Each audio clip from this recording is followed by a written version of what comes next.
Narito kami ngayon sa Bayview Village at dito kami magse-celebrate ng Thanksgiving dahil well, nandun si Rod at inaayos pa rin yung yung bahay, kaya we thought na lalabas kami for the first time para mag-celebrate ng US Thanksgiving. It's a US Thanksgiving para hindi kayo ma-confuse kasi di tayo nakabase sa Canada. Right. Ito yun. Siya nga pala sa inyong kalaman, sa mga kalaman na iba, ang Bayview Village, ito yung isa sa mga pinakamahal na mall dito sa Toronto. Okay, malapit na dito sa bahay ni Drake. Alright.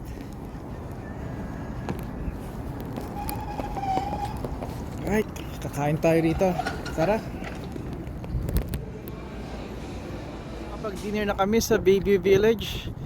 Hindi ko na kinuha dahil hindi naman ako sanay na mag-video. Lalo ba't nakain kami, malakas ng hangin. Beautiful.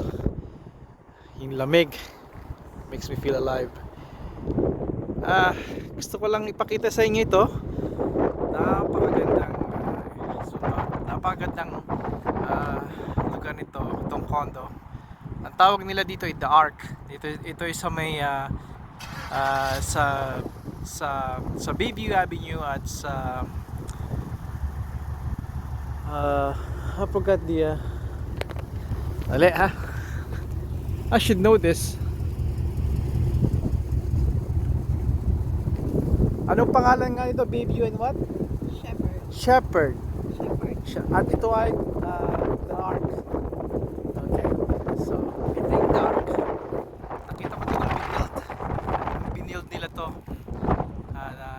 Para siyang kasi pag nakaharap kayo doon, so ito ay that's south and this is north.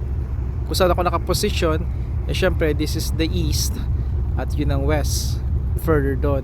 So kung ito Bayview Avenue, tapos if you're facing going north, ito yung north, yung south, Toronto to, yung harap niyan, ito parang arko, bangka, kaya paganda, nakakatuwa.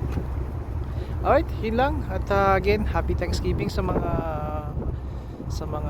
kabayan ko, mga dyan, Filipino man at nanirahan sa US at Filipino Americans at mga Americans. Happy Thanksgiving to all. Sana ay masaya nyong kapiling o nakausap ang inyong mga mahal sa buhay. Hanggang sa muli.